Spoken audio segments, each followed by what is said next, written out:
This is a demonstration of Wirecast.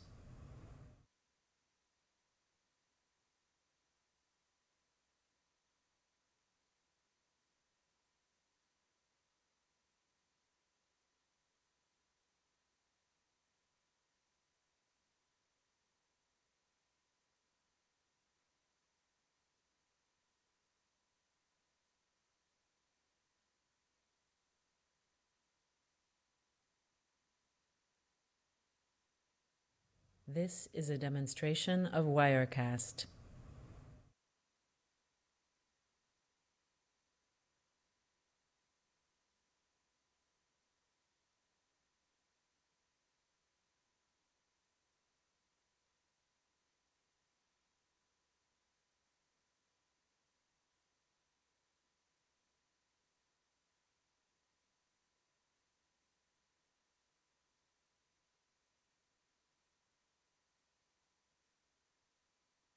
This is a demonstration of Wirecast.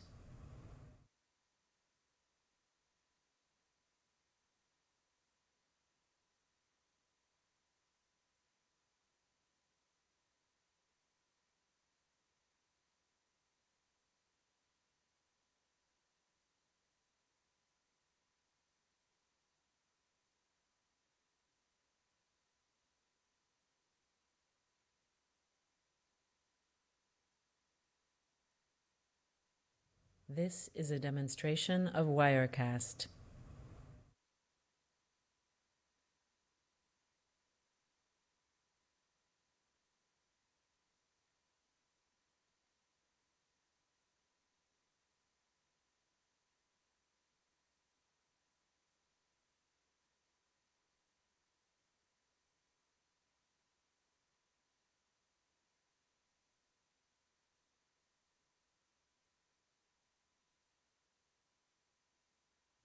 This is a demonstration of Wirecast.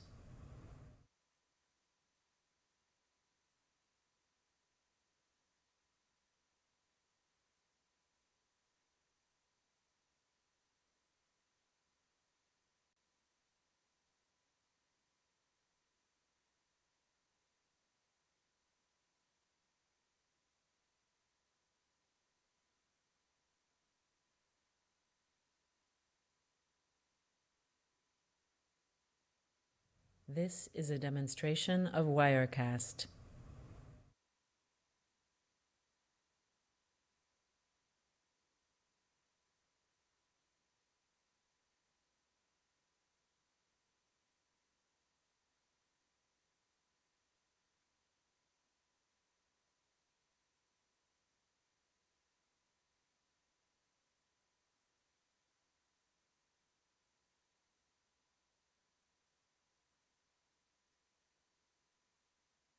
This is a demonstration of Wirecast.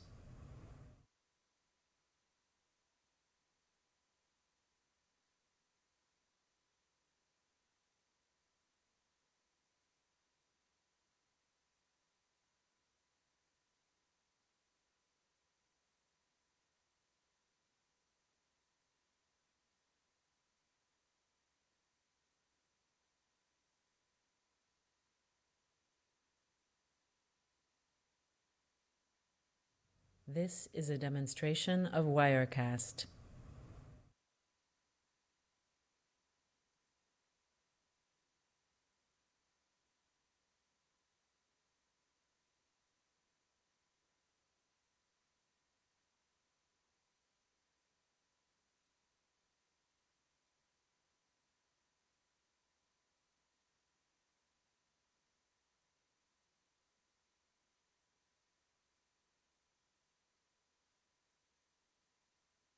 This is a demonstration of Wirecast.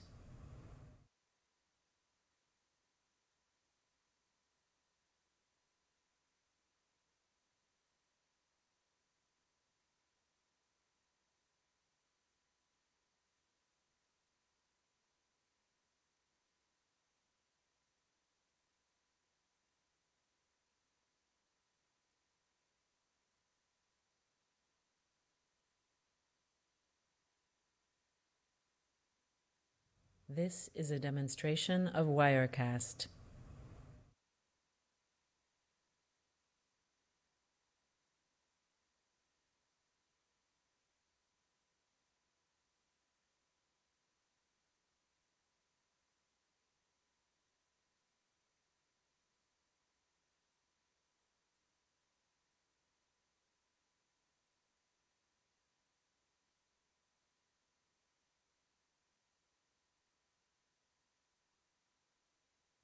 This is a demonstration of Wirecast.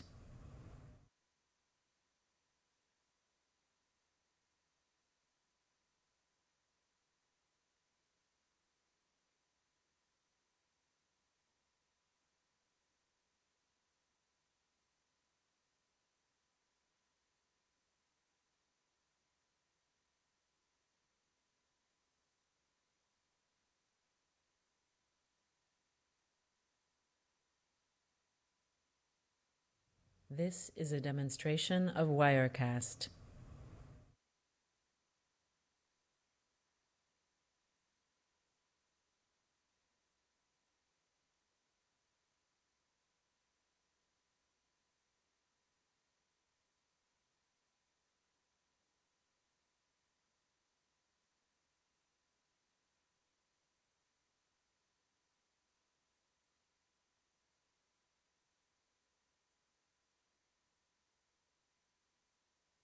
This is a demonstration of Wirecast.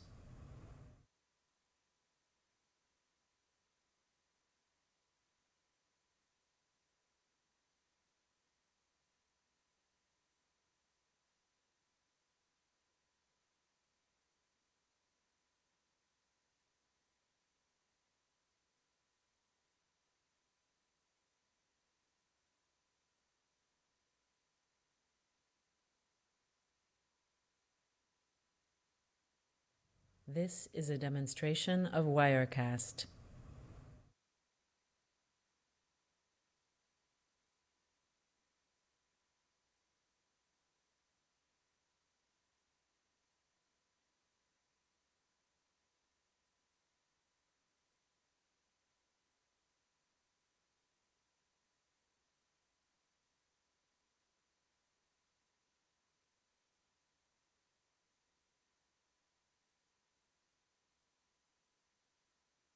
This is a demonstration of Wirecast.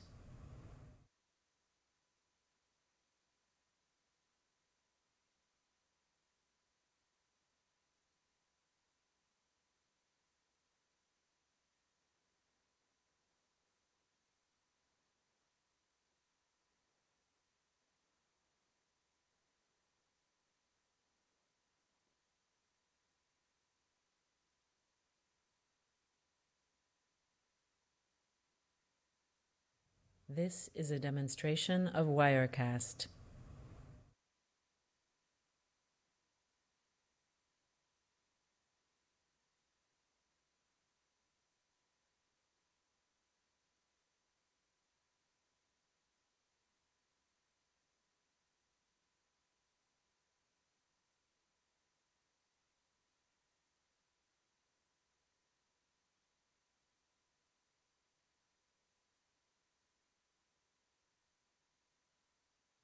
This is a demonstration of Wirecast.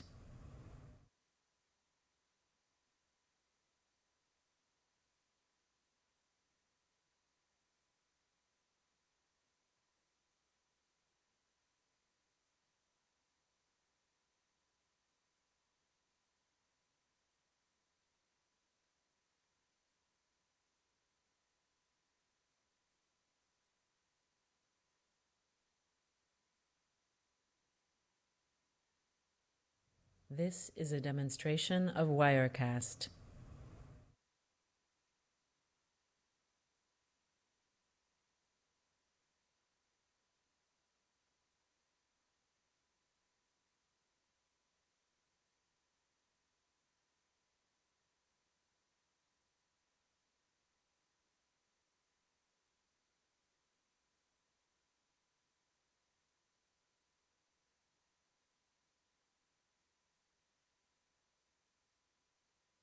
This is a demonstration of Wirecast.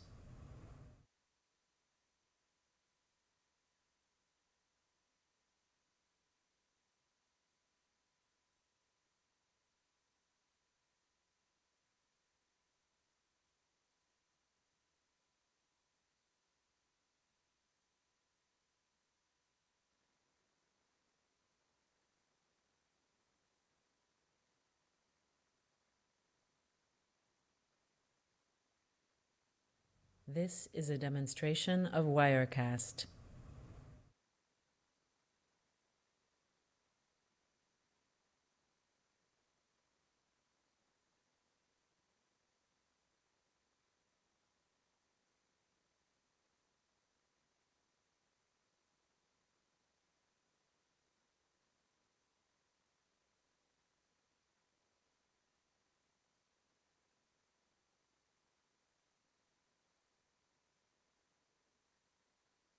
This is a demonstration of Wirecast.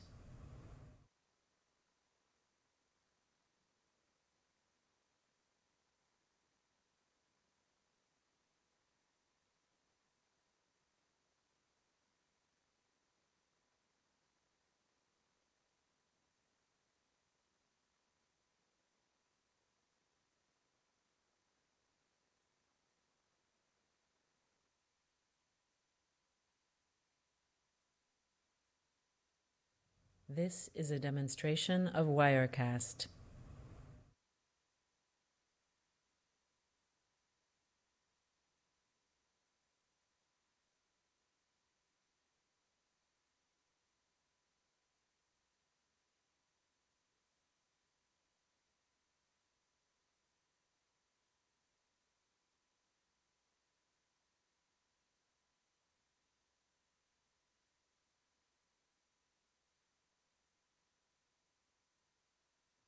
This is a demonstration of Wirecast.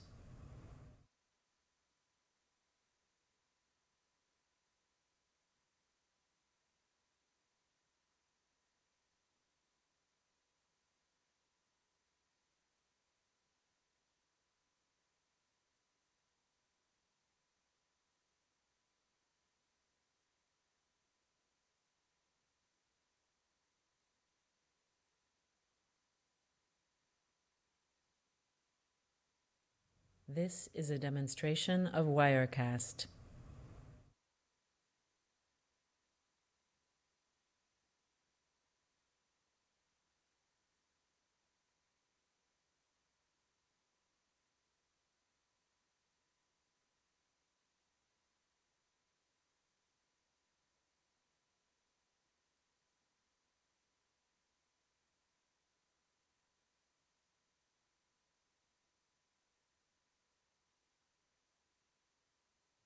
This is a demonstration of Wirecast.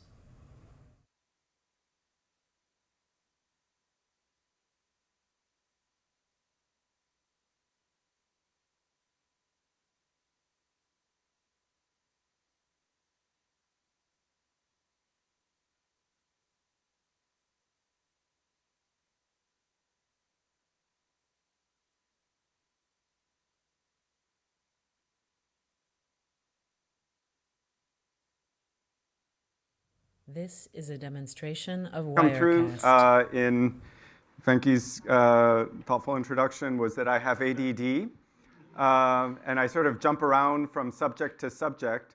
And for a while, I was trying very hard to give polished talks the way that really good professors do, where you tell one story and you lay it out. And I kind of gave up on that. So I will disappoint you all by sort of giving you a hodgepodge of some of the ideas. I just find it more fun to talk about the things that are less This is a done demonstration of and that I'm Wirecast. excited about, rather than, in order to give a polished talk, you have to wait till the thing is done and really understand it. And by that time, I'm personally over it. So this will be more fun for me and possibly less fun for you.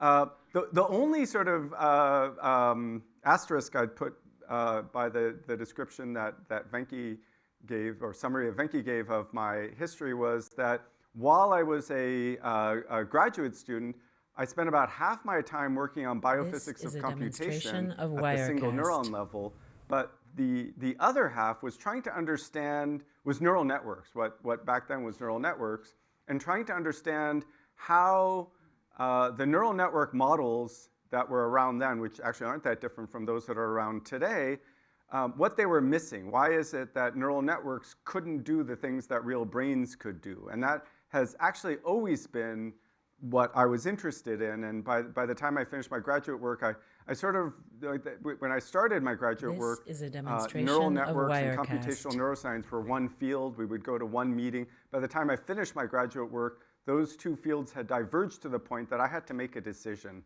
And I went with neuroscience as I thought most likely to produce the kinds of answers that I was excited about trying to figure out how brains work. So basically, what I just said was that, so by the way, this is a summary of my talk.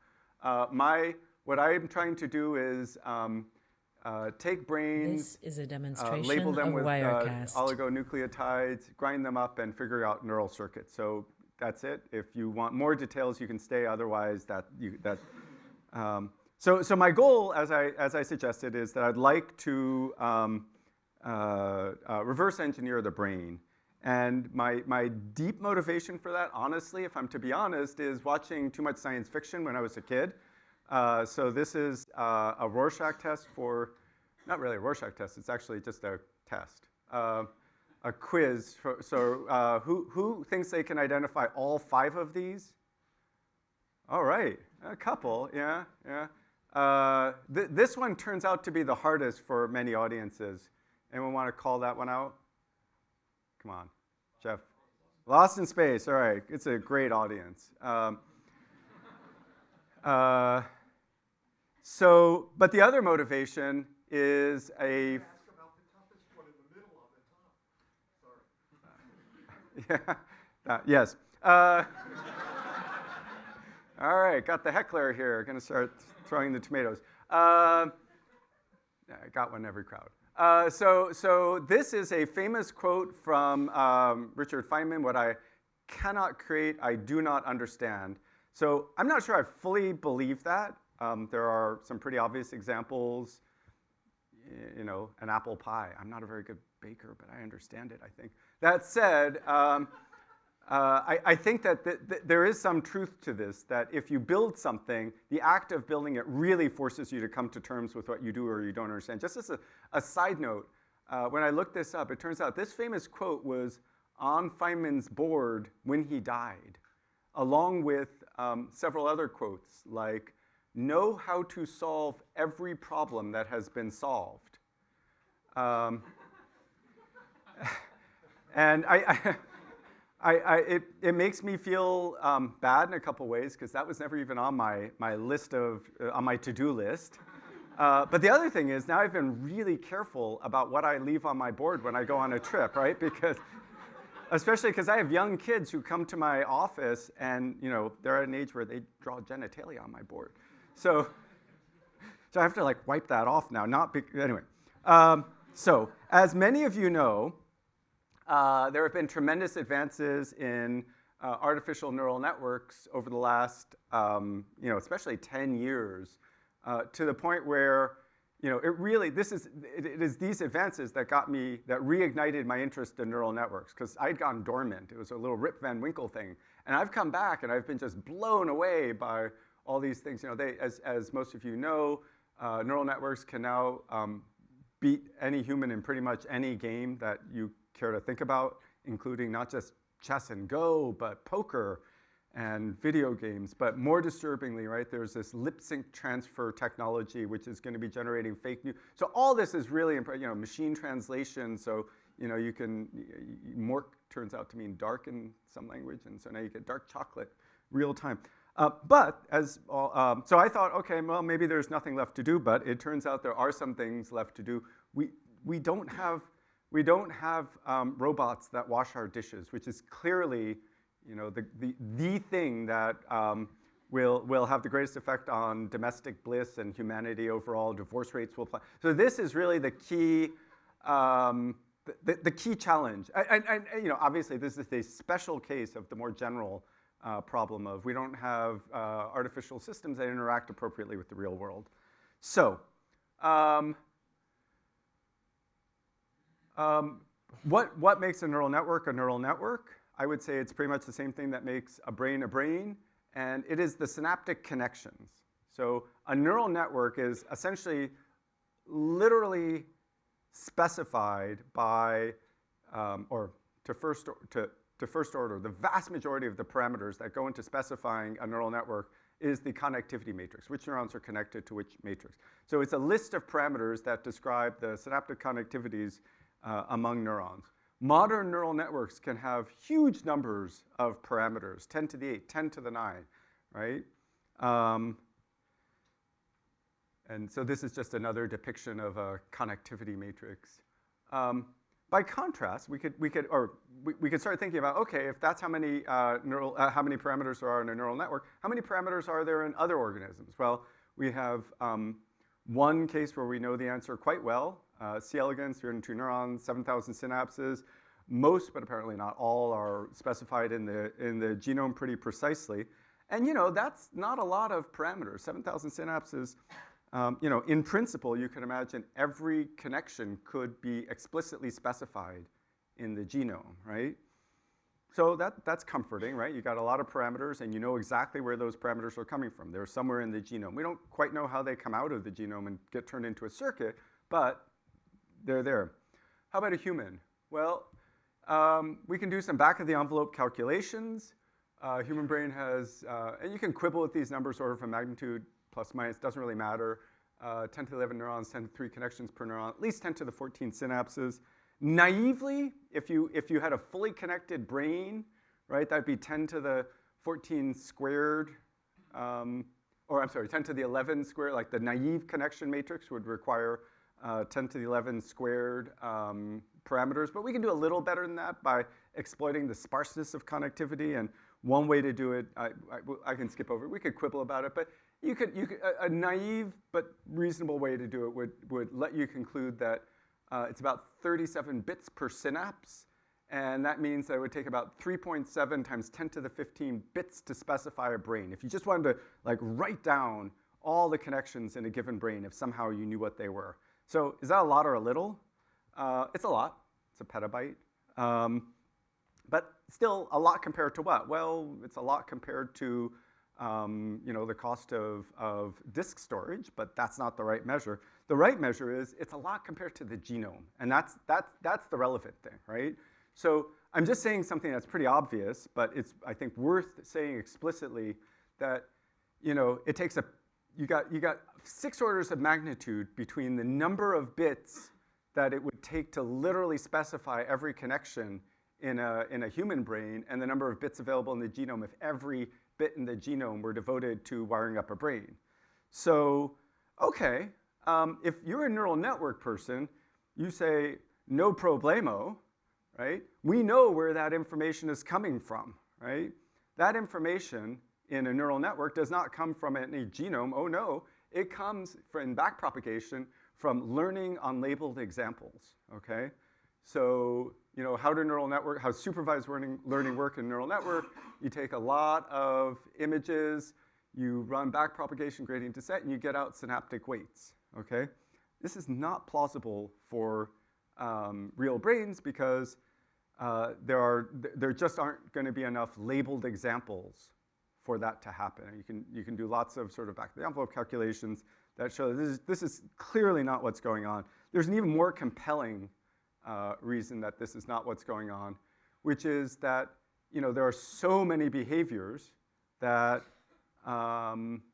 clearly don't require any learning whatsoever, like nest building, and spiders hunt the moment they're born, and beavers build dams, and Hopi, a lot of the, I don't know if Hopi's in the audience, but a lot of the behaviors she studies are clearly encoded in the genome. So somehow the genome has to have a way of encoding behaviors directly into circuitry without learning. So the audience reaction so far, I've discovered, is I'm saying things that are completely obvious to neuroscientists, and they're like, okay, you're going to start your talk. And then if there are any AI people in the audience, they're equally annoyed, but for the opposite reason, because what I am saying is so completely wrong that it's not even worth their time. And so I feel like it's a success if I can annoy two groups of people I respect with equal efficiency, with just one sort of body of work, or one set of sentences. So where is this missing factor of 10? It's in, so this preamble I promise will be done soon, and then I'll start talking about stuff we've done. But this is how I think about it, and this is sort of the underlying, this is ultimately the motivation for what I'm working on, and I think it's worth thinking about, so that's why I'm thinking about it.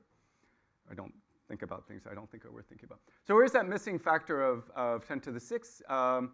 It is that it's in the wiring diagram, it's in the rules for wiring up a brain, and I believe that this, if you like, genomic bottleneck is the secret sauce that gives brains an advantage over artificial neural networks. So basically, there's, you can't, with that few parameters, you can't wire up any brain. You have to have certain structured wiring diagrams, and there are particular structured wiring diagrams that I feel are the ones that are important for computation. So here is sort of the goal of the work that I'll be presenting, and I'm not done. If I were done, I would present you with a robot that could wash the dishes based on the algorithms that we've discovered, but at least you'll sort of understand why we're doing these things.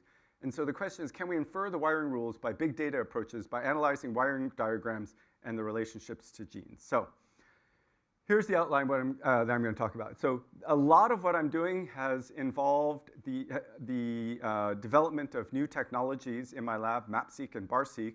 So I'll tell you about those, tell you about some of the applications, some of which are published, and then some of the more recent ones that are not published. So first I'll tell you about the application of this technique MapSeq to cortical connectivity, and then some work that was just starting underway, which is trying to predict single cell connectivity in the auditory cortex from gene expression.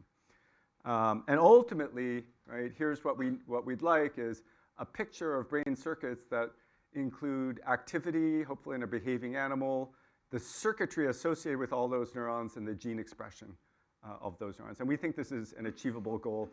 For today, I'm not going to talk about the work that we're doing on 2 photons. So I'm going to tell you about first one of our first applications of this MapSeq technique to connectivity in area V1. And this was work done with Tom Mersick-Flogel's lab. And it was led really by extremely talented graduate student at the time in my lab, Justus Kebschel, who is just starting up his own lab at Johns Hopkins. So if anyone wants a good place to do a postdoc, I recommend his lab. He's a great guy. Okay, so here's the question. This is actually something, it actually stemmed from a paper that really influenced how I thought about function and physiology that came out some 20 plus years ago now from Tony Movshan and Bill Newsom's lab. And what they did was they recorded, I guess it's motion selectivity in area MT, and they found, as one finds, that there are a lot of cells that are motion selective in area MT, no surprise. And in V1, they found that there were also cells, a small handful of which had motion tuning, speed tuning that was comparable to MT.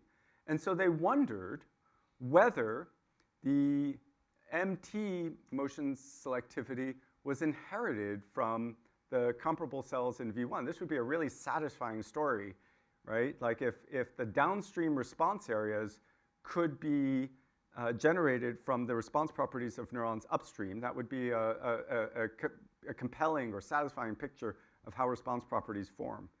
And so what they did was they used an incredibly labor-intensive technique of antidromic stimulation, and they found over the course of many, many hours in monkeys and neurons, 9 cells that they could reliably, in V1, that they knew projected to MT. So they published this paper, but it turns out that like barely met the threshold for statistical significance. But there was a follow-up, I wouldn't say a follow-up paper, but a paper that I think was inspired by that work from Lindsay Glickfield about 5-6 years ago now, which found that there was this routing of information based on response properties. So this was an easier way to do the experiment based on looking at two photon recordings of labeled cells, calcium-labeled cells, and they found that the functional properties of cells in mouse V1 that projected to these two areas, AL and PM, were quite different. So this seemed consistent with this idea that there's this sort of selective routing of information, and one that I found very appealing. And so, you know, this is basically, if you like, a label line notion of how cortical connectivity would work, right? So we asked the question, are labeled lines in this way a general feature of V1 connectivity? Is it the case that, you know, different neurons in V1 that have different response properties all send their information to the appropriate places? Okay, so one could ask that as systematically as a physiological question, but we decided to take an anatomical approach and ask whether at the level of cell projections, is that the case? And to answer this, we need a lot of single-cell tracing. And the problem is, as many of you know, that single-cell tracing, especially when we started this, it's getting a little better, but it's still pretty low throughput, right? And this shows why. The axons are all tangled together. And you know, there's a classic approach to fixing that, which is you fill one cell at a time, right? You fill a cell, and then you track its projections. And this is one such paper in which they did these beautiful reconstructions of single neuron fills from the cortex throughout. These are corticostriatal neurons. But, you know, 25 neurons, 28 rats, that's pretty low throughput, okay? And it's gotten better, and there are now approaches that can do a dozen or two neurons per animal, and this has been automated a bit, but still throughput remains low. So one approach, and I got to say this was completely inspirational for me, in fact, this changed my entire research program, was Jeff Lichtman gave a talk at Cold Spring Harbor about 10 years ago now and presented Brainbow. And it was just so clever that you could solve the problem of these neurons being tangled together by coloring them different colors. And so I thought, okay, well that's good, but there is this issue with Brainbow, which is that although I guess there's a palette of potentially 200 colors, in practice, the different colors can be somewhat hard to distinguish. And so I reasoned that maybe if we could replace colors with numbers, right, and convert the problem into a problem of DNA sequencing, where there's this like massive apparatus for achieving high throughput, there'd be a potential win there. So basically, the idea is to replace colors with numbers, okay? But conceptually, what we have is just essentially infinite color Brainbow, right? So each neuron expresses a unique sequence of DNA, a genetic barcode, okay? So just to remind those of you who are not molecular biologists how many different sequences there are, the answer is a lot. So if you have a sequence of one nucleotide, the potential diversity is 4. A sequence of 2, it's 4 squared. If it's a sequence of length 30, it's 10 to the 18 potential diversity, which vastly exceeds the number of neurons in even a human brain. So if we can generate a diversity libraries using 30 MERS, we can be confident that we can randomly label a population of neurons. Okay? So this was the core idea. In fact, so I expected that, so I presented this idea at a lab meeting like a week or two after Jeff gave a talk. Does anyone want to work on this? I think it should take about a year. Just need to come up with some reagents. And 3-4 graduate students later, here's what we came out with. So this was actually an idea that a very talented graduate student, Ian Pycon, came up with. And so what he reasoned was that we could generate barcodes in a viral library, and then he also engineered, so the problem is that if you have a bunch of RNA barcodes sitting there at the soma, they're going to sit at the soma. Barcodes don't just wander off by themselves into axons and dendrites. So, or for the most part, there are a handful of exceptions. But we didn't even know about those exceptions at that time. So instead, what he did was he engineered a carrier protein to drag the barcodes out to the synaptic terminals. So there are, of course, proteins that go to synaptic terminals. We used a variant of neuroligin, Neurexin, and he engineered it quite a bit. And the key point for the purpose of this talk is that on the cytoplasmic side, he put in a particular binding domain called N-lambda, 22 amino acid sequence that binds to a cognate sequence on RNA called BoxB. And that's a very tight link. So now there's this protein that's going to end up at the synaptic terminals anyway, and it just drags the RNA with it. Now, there are many ways this might not have worked, and we found most of them. But in fact, in the course of his PhD, he found one that did work. And so here's how the overall procedure works. It was really Eustace who started applying this, Eustace Kepschel. So the idea is we make a viral library. I'll say for now that the library is based on a SynBis virus, and we could talk about what the implications of that are. But it's a SynBis library. We inject it into the area of interest. SynBis is a very fast expressing and high expressing RNA virus that expresses within 2 days at very high levels.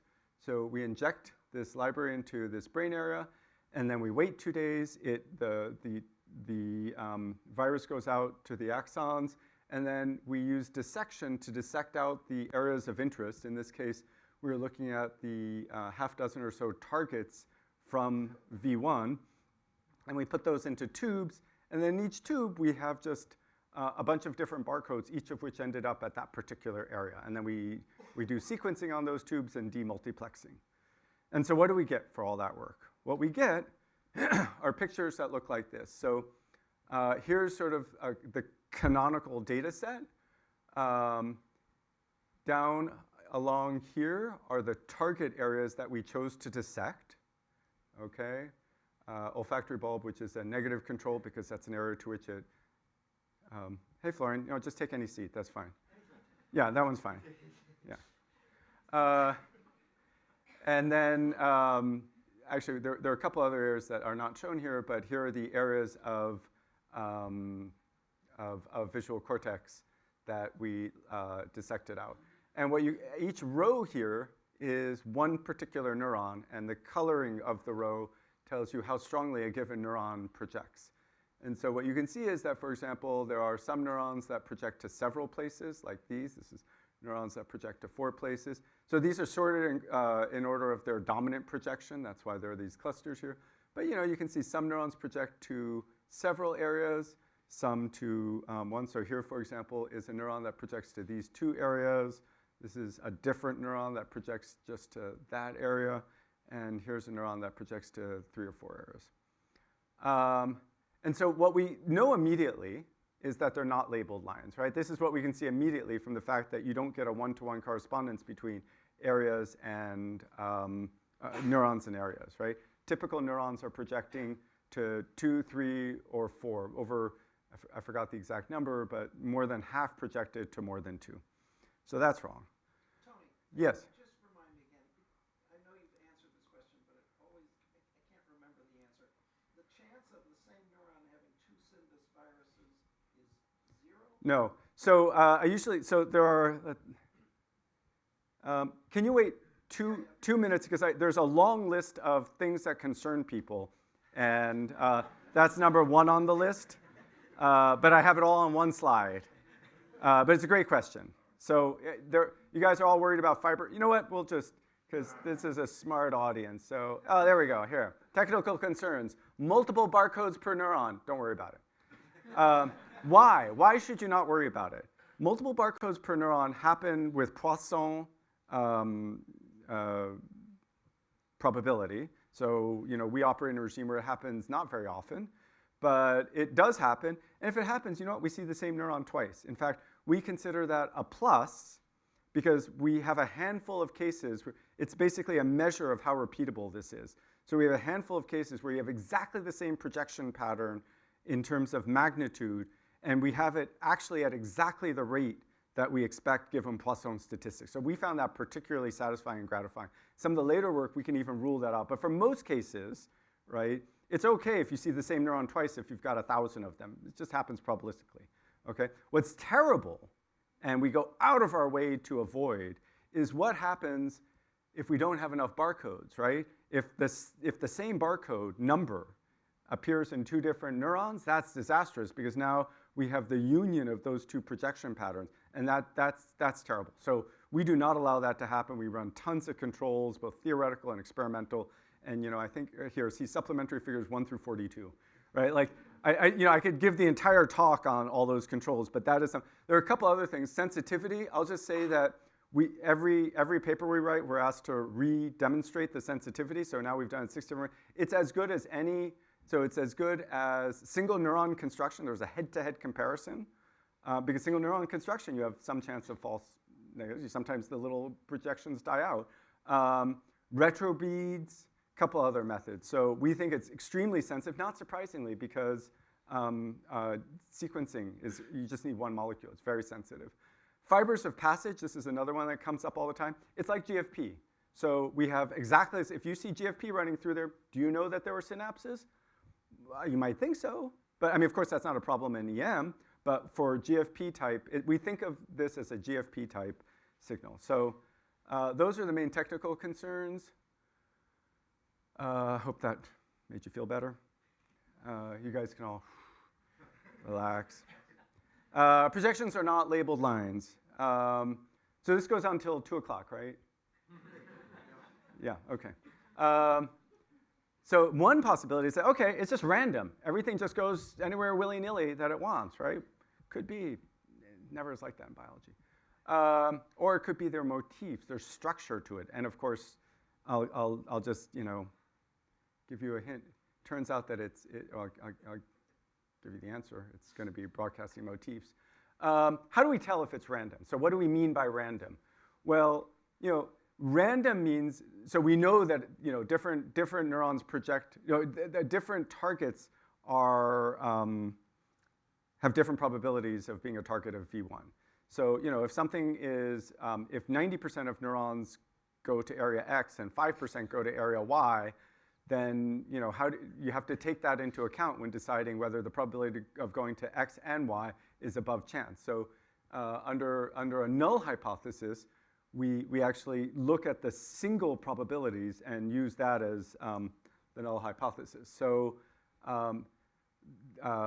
we can compute the first order probabilities to each one of those areas, and then we can look at whether they're over or underrepresented projections. And the answer is that there are quite a few projection targets that are over or underrepresented as pairs. And in fact, the one that I told you about at the very beginning that inspired our hope that this simple model of unitary projections would be true is actually a particular pair that is sort of repulsive. It's an underrepresented pair. So our data are completely in agreement with the Glickfield result. It's just that that's not canonical, right? There are several others, a half dozen others, that are overrepresented in the data, that are correlated in the data. So the end result, which is maybe a useful way to look at it if you're a V1-ologist, is that here are the over and overrepresented and underrepresented projection motifs. And once again, here's Glickfield et al. And here's the technical concerns. And I'll just say that we have a MAPSeq core facility. So this is a useful technique for many different systems, and it's not a super hard technology to get up and running, but for many people it's more convenient if you're interested in the projections of a particular area, we send you a virus, you inject the virus, you cut up the brain, you send us the samples, and we give you a connectivity matrix. You give us money. I left that part out. But it's not a profit. You basically, it's at cost. We're not trying to make money, but it's not free, right? This is not super expensive, but it's not free. There's sequencing involved, molecular biology. So anyway, anyone who's interested, you can contact me. Okay, so this is the first tenth of my talk. Now I'm going to talk about predicting, now I'm going to talk about scaling this up to the whole brain and starting to get at the question of, or at least the whole cortex, and starting to get at the question of to what extent can we predict this connectivity? How simple is the connectivity, and to what extent can we predict it by knowing a little bit about the gene expression in a particular area? So in those previous experiments, what I showed you was injecting in one area at a time, right? One area, filling 1,000 neurons and getting the projections of 1,000 neurons at a time. That's nice, okay? 1,000-fold versus improvement over one neuron at a time. But we can do better. So a postdoc in the lab had the idea that he could just tile half the cortex with barcode. He figured out a prep where he could make over 100 penetrations in an animal, 600 injections in a single animal. Just tile the entire half of the cortex with barcode, wait 2 days, and then make coronal slices, 300 micron coronal slices. And then to achieve higher spatial resolution, he cut up each one of those slices into these little cubelets, right? So now we have, so keep in mind, remember that with this technique, with MapSeq, spatial resolution is determined at the time of the dissection. So those cuts there are going to determine the spatial resolution.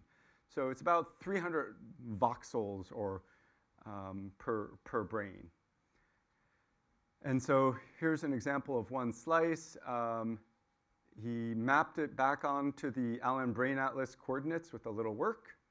And here's what we got.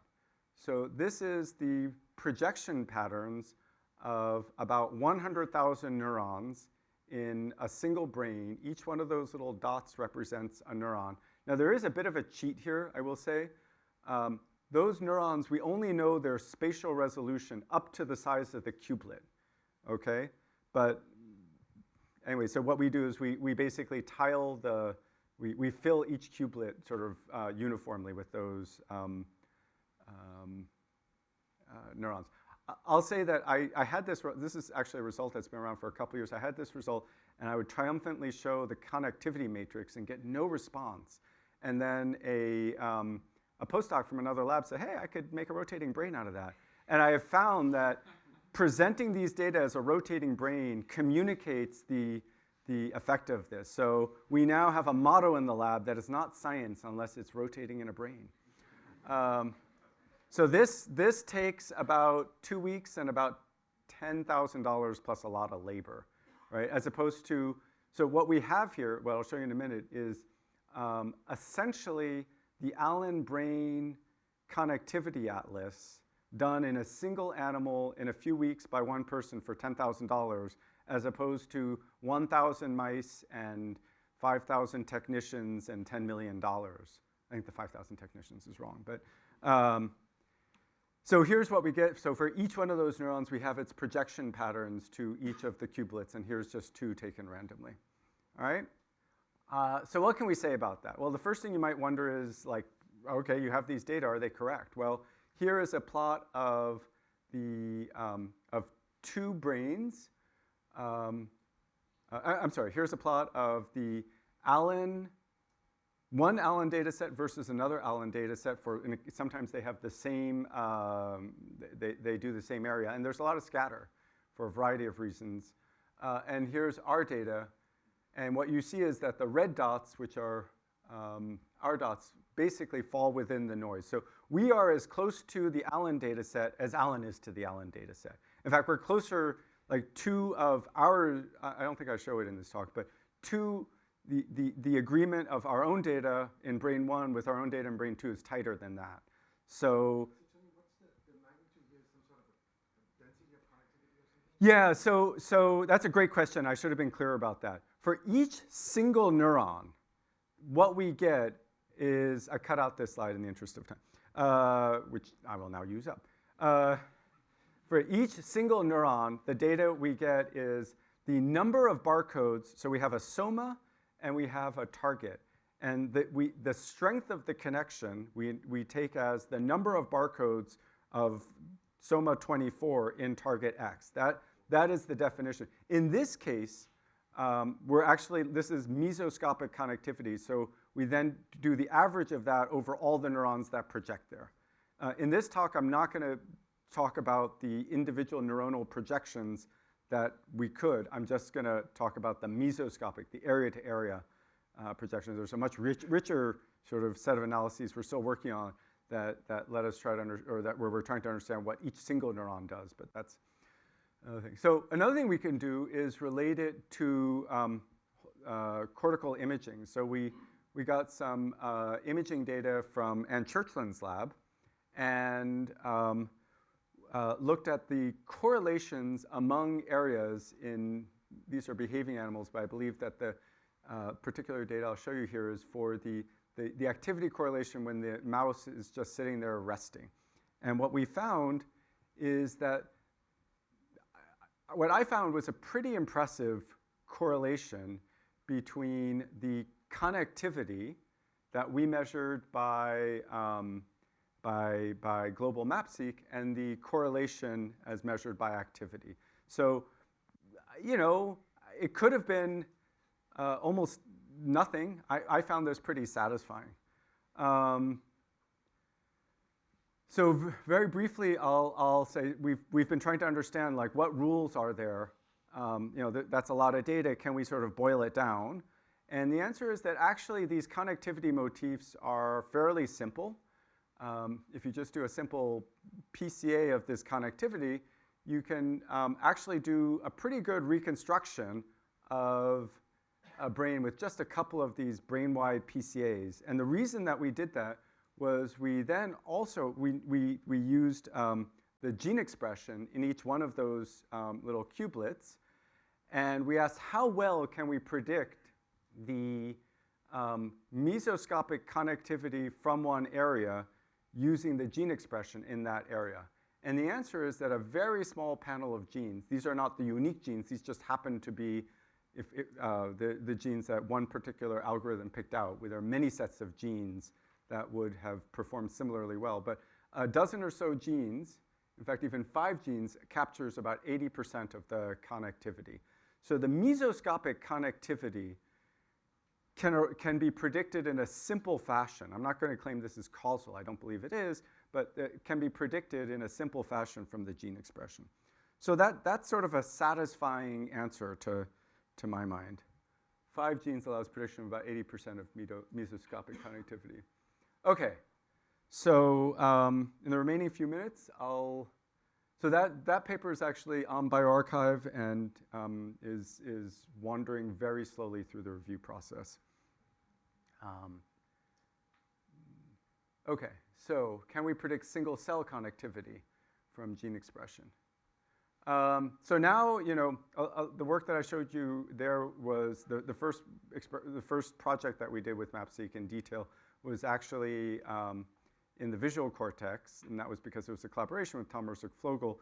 But my home base, my go-to area, my buddy is the auditory cortex. And so we decided to go and start looking at connectivity from the auditory cortex to its major targets. And here, once again, is the connectivity from the auditory cortex to about a half dozen or dozen different target areas: OFC, motor cortex, rostral-caudal striatum, amygdala, ipsilateral visual cortex, contralateral auditory cortex, contralateral visual cortex, thalamus, and tectum. And so here's 6,000 neurons from 1 or 2 experiments. And what we found, reassuringly, was, actually here, so Yeah, so what we found was that there are a lot of different projection patterns, and this part is not so reassuring. The first thing we found was that when we just counted how many unique projection patterns we had, there were a lot, right? So we targeted 11 areas, and so we found 264 distinct projection patterns. Now, why do I call that a lot? Well, when I started, I was kind of hopeful that projection patterns would correspond to cell type, okay? I would have wanted there to be a small number of projection patterns because I would like there to be a small number of types. I have a poor memory. I can maybe remember 4 types. Maybe I'd be willing to look up 8. But that's too many. And this is just one area, right? This is frustrating. In fact, we think we're probably close to saturation here at the level of resolution that we did. I don't think that if we collected more neurons, we would have found many more types. I will also say I don't think the false positive rate of this technique is very low, and we corrected for false negatives. So I think this is sort of a real number at the level of resolution. If we dissected out these different areas more closely, we might well have found an even higher number of types. In fact, we did that in some later experiments where there are some neurons that preferentially project to the superficial layers, the deeper layers. And I'll point out that none of this yet involves knowledge of the actual identity of the target neuron. But this is a lot of types, right? So how are we going to make sense of this? So our first thought was, okay, it would be pretty cool if these appeared in, if these sensibly fell into different layers, different lamina of the cortex. So now we start running up against the crude spatial resolution of MapSeq. We can't really address that problem using MapSeq in its previous form because the resolution is limited by dissection. And it's really hard to dissect out 6 layers. People sometimes do it, but it's hard. Just FYI, right? It would be really satisfying if we could also say something about the cells that participated, right? What they look like. So not only where they are, but what they look like. And also, and also what genes they express. And of course, I'm a physiologist at heart, so ultimately I'd like to be able to look at their response properties. So when you smush up the brain, all these things are lost, like tears in the rain. So what we did to address that was we developed a new technique which we call BARSeq, which is not what you do at the end of the day. It refers to barcoding sequencing. Okay, so in order to explain that to you, I have to explain how conventional DNA sequencing works. And I will say that most people, even those who use high-throughput DNA sequencing, don't really understand. Let me speak for myself. I was using high-throughput DNA sequencing for quite a few years and it was really only when I started doing this that I actually understood how Illumina works. So let me tell you how Illumina works. Basically, you get a tube full of DNA, and you wash it onto this thing called, so DNA is purple. You wash it onto this flow cell, and the flow cell has these little adapters that capture individual pieces of DNA. So, and then there's a little mechanism called, for amplifying each little piece of DNA into many copies, called bridge amplification. And then, and here's the key point, Illumina sequencing, at least in its early versions, was an imaging technique. So you have these 4 spots, 1, 2, 3, 4, and each one of them, what you do is you use a polymerase to add the appropriate next nucleotide in the complementary sequence to that. So, and there are 1,000 copies of this, so you've got this amplified signal, and if the next nucleotide is a C, then it'll appear as a white spot. And if the next nucleotide is an A, as it is for this one, you have a red spot and a red spot and then a yellow spot. So basically, you're adding these colored nucleotides one by one. Why do you add only one? Because the fluorophore actually acts to block elongation. So you add one and then it stops. You take a picture, okay? So you take a picture if you're sequencing 100 million pieces of DNA, you get 100 million spots. And each spot has a characteristic color. Then you cleave off the fluorophores, and you add the next nucleotide. And so that's shown here, cycle 2, and so forth. So that basic process is just chemistry plus imaging. So this is really, so we decided to use an in situ sequencing approach, which was modified from an approach first developed in George Church's lab. Actually, he proposed it around 2004 and then elaborated it in 2014, and then in a somewhat different way from some people at Karolinska. But basically, the idea is that instead of removing the DNA from the tissue, just leave the RNA there, use some different steps to convert the RNA into cDNA and amplify it through rolling circle amplification. But the rest is identical. We literally take an Illumina kit, crack it open, and use that to do the sequencing. And so here it is. Here's a bunch of neurons in culture. Here are 2 neurons. These have all been barcoded. See that the first nucleotide here is an A, G, C. So these are subsequent cycles.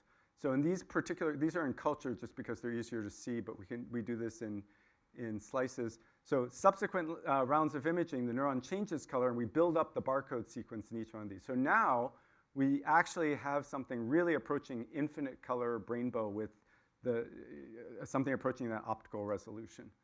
And here's a pretty picture of a bunch of neurons whose colors here are chosen to be different from each other. Okay, so after doing that, we did, going back to the data set here, right, we did clustering. Here, we took this data set and did clustering on it.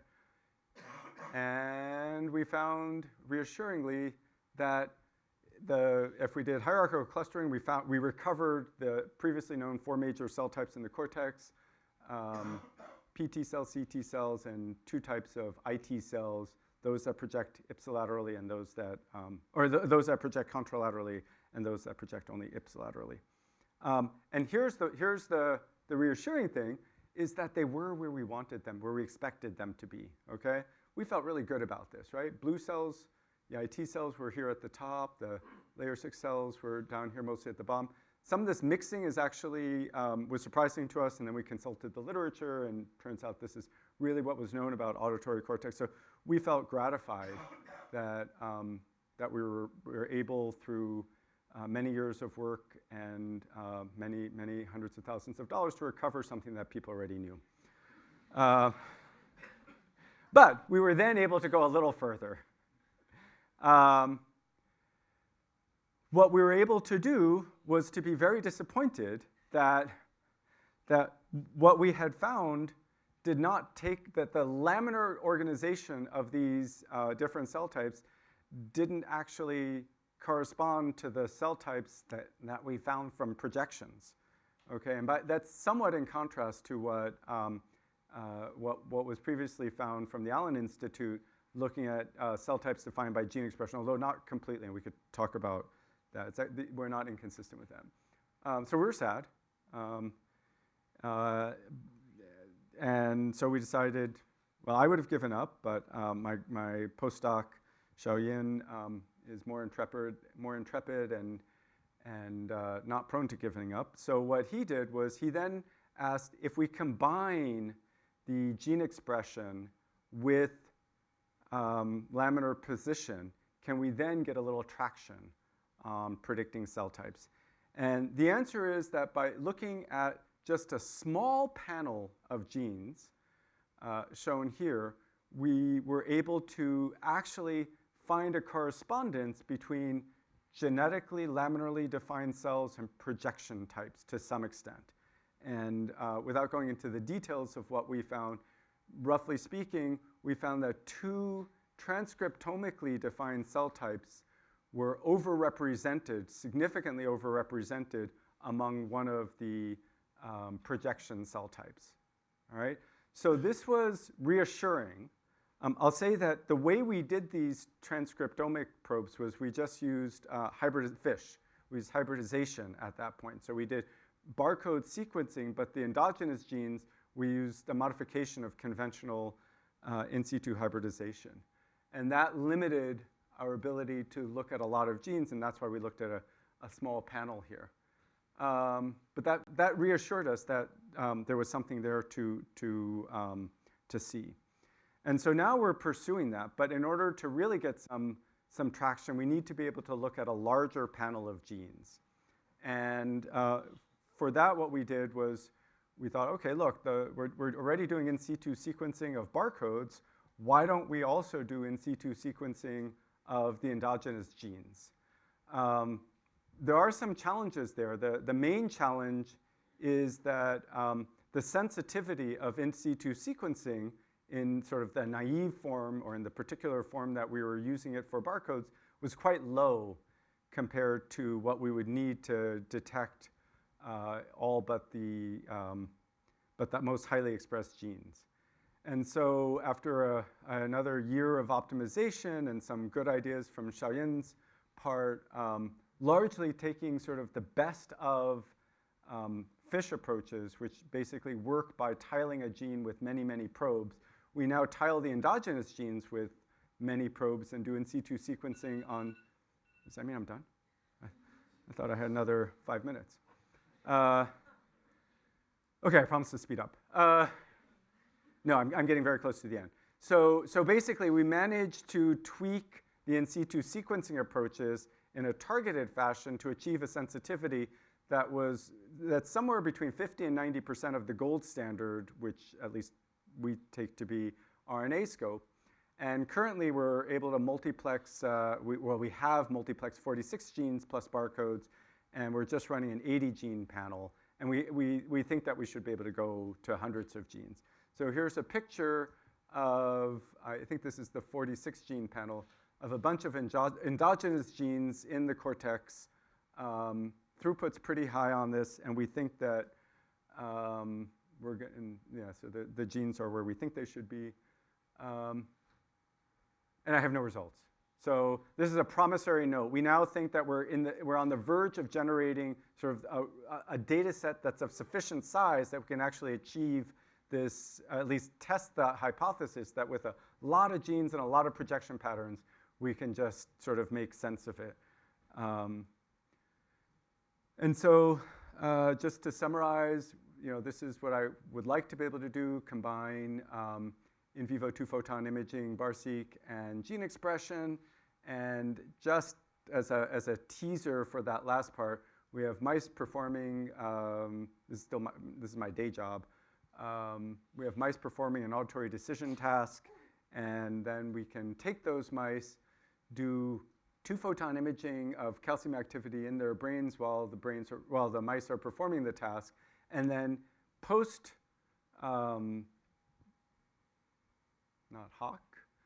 life,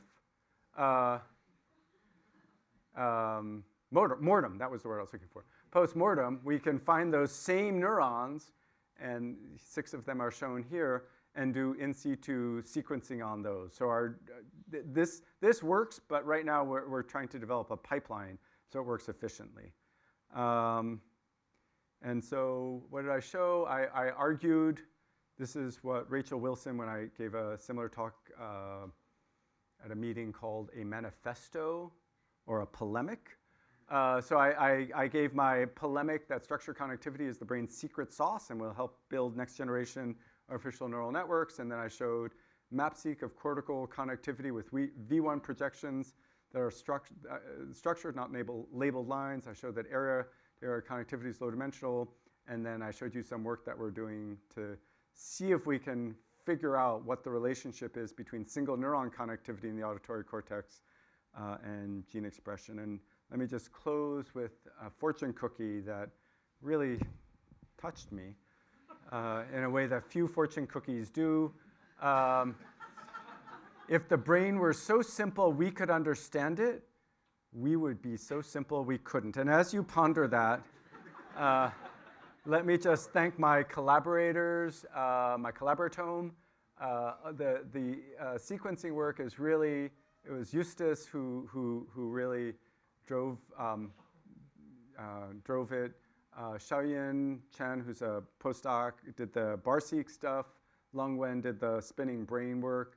Yuqi's a very talented technician applying to graduate school. Anyone would be lucky to have her. And then my fundosome, the Simons Foundation, IARPA Swartz Foundation, IBL, Hans Zuckerberg Brain Research, NIH Paul Allen, Cold Spring Harbor, and thank you for your attention.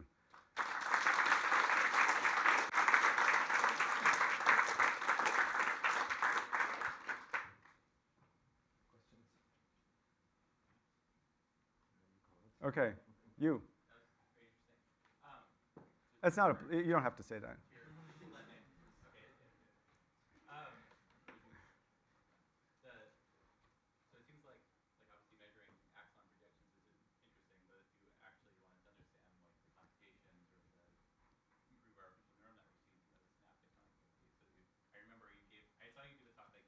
Yeah.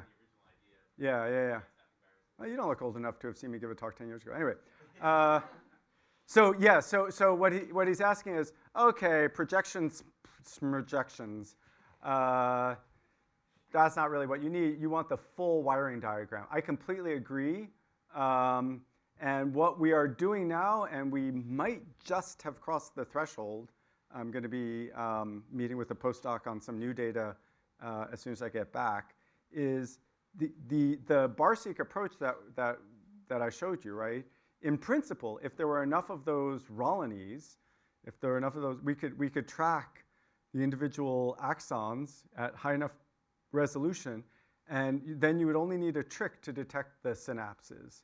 And so we think we are now at the point where we have basically it's a question of optimization. You know, are there enough barcodes there? Are we recovering them with high enough sensitivity? And we've done a lot of work over the last couple of years to put more barcodes there and increase that sensitivity. We might be there now, at least for, you know, we're not, presumably the first round we won't get all of them, but we'll get a lot. And then there's the question of synaptic connectivity, and there are some molecular tricks. In fact, we just had a paper accepted to PNAS describing a technique called SynPLA, which is proximity ligation assay. And basically, it's a way of detecting when a pre- and a postsynaptic barcode are within about 20 nanometers of one another. And we think that will allow us to detect synaptic contacts. So are we there yet? No, but might we be there soon? Gosh, I hope so. There's at least a path that I haven't given up on.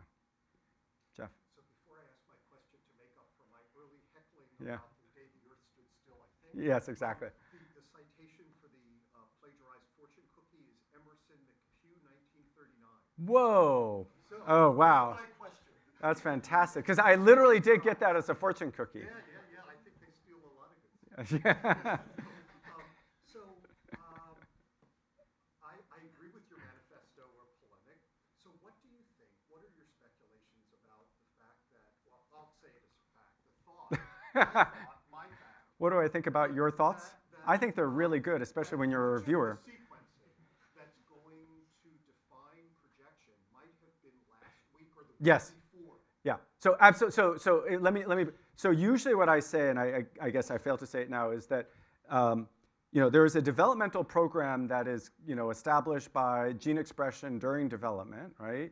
And most, you know, it would be lucky for us. I think this is what you're saying. It would only be our good luck if there were echoes of those genes still extant at the time that we're looking at for them. And I totally agree. Like, there is a sure bet that if we could look at those, not a sure bet, but it's way more likely that if we could look at those genes and that connectivity during development, that would be revealing. And we are starting to think about doing stuff like that. But right now, you know, it would be what my colleague Mike Wigler calls the hypothesis of maximum hope, that if it were true, at least then we could discover it. And so we're taking a crack at it. We're hoping that the echoes of those genes are, you know, sufficiently loud and reverberating at the time we look that we can make sense of it. But there's no guarantee, right? That stuff could have been washed away like tears in the rain. It just even means Blade Runner, by the way. the patterns you identify are probably even underrepresenting the complexity of those complexities. The gene, That is a negative. no, the gene patterns or the projection pattern? No, not the projection patterns. The number, maybe getting to that laminar and the synaptic and the type. Yeah. to show. Yeah. But I like that echo. Yeah. I think there was a hand in the back. No? Been retracted. Okay. The question, I was wondering about the 264, let's say. Yeah. Can you do something with it? I mean, if the premise is that you're going to find rich structure that's going to help AI Yeah. or something Yeah. Yeah. like that. Say something about Yeah. the 264. So do I really think there are 264 cell types? No. Let me see if I have the. You just invited me to give. Let me give this whole talk. A lot of things I did. Oh, there we go. So, how many types of Audi are there? So, I'm embarrassed to say that I'm now a full professor. So, this is a question that actually comes up as a practical matter when I go shopping for my Audi. After many years as a graduate student, I try to hide. No, I like Audis. So I go on the website, and it is overwhelming, right? There are many types of Audis. I can actually tell you a lot about the Audi product line. A3, A4, A5, A6, A7, A8, I think there's even an A9, right? Those are the basic cell types, Audi types, the basic Audi types. But they come in different colors, and, right, they each come in a sports model, the S model, right? And they come with options like the winter package, right? You can buy, if you live in the Northeast, you want the winter, you want to keep your butt warm. So the point is that the total number of Audis you can generate by mixing and matching all these things is probably, I didn't work it out, but it's a large number. It's probably like tens of thousands, all right? One way of characterizing the number of Audis would be to count all those and say there are 22,442 Audi types. That is an unsatisfying description of the number of Audis, right? The correct description is to recognize there are 9 main Audi or 7 main Audi types, and then they come with a bunch of options, right? But that's a different generative model from the generative model that is usually assumed in thinking about cell types. And the reason is, and this is my another polemic that I have, which is sort of opposed to the way that many sort of naive people who think about cell types, which is, look, phylogenetic trees, right, really make sense, except for lateral gene transfer, right? You have a root animal, and then you have elephants and fish, and they make a tree, right? That's a really good description of phylogeny. Tree structures are also a really good description of development, right? You start with one cell and they keep dividing. You can sort of keep track of how many times, in principle, of how many times they divide. But a tree structure is not a very good description. It's not necessarily a very good description of cell types. And so really, I would argue that the reason that you have this apparent dilemma of 264 cell types or 22,000 Audi types is that you shouldn't be thinking about leaves on a hierarchical tree. You should think about a more complex generative model. And so we are starting to, like, I can assert that, and we did some work on it, and we decided to separate it out from that paper because it just blew people's reviewers. So when you blow a reviewer's mind, they blow your paper out. So we didn't. There's a sort of reciprocity there in who's blowing whom. So we kept that out, but we're now working on trying to sort of flesh that out as more than an idea and trying to come up with more compact generative models of cell types. So is that, how is that? That's enough for now. Okay. Anybody else? Question for Tony? Well, I just want to add one more point to that. Uh-oh. In a mammal, and I made this case to Jeff Mackless a while back, it doesn't make any sense to have two cells that are exactly the same. There's no point in that. If they have exactly the same phenotype, they're redundant. You mean connectivity phenotype? Well, in terms of everything. Yeah. In other words, I would expect that the number of cell types in your brain is similar to the number of types of human beings there are, which is about 7 billion. It's pushing 8 now. Yeah, okay, 8 billion. Yeah.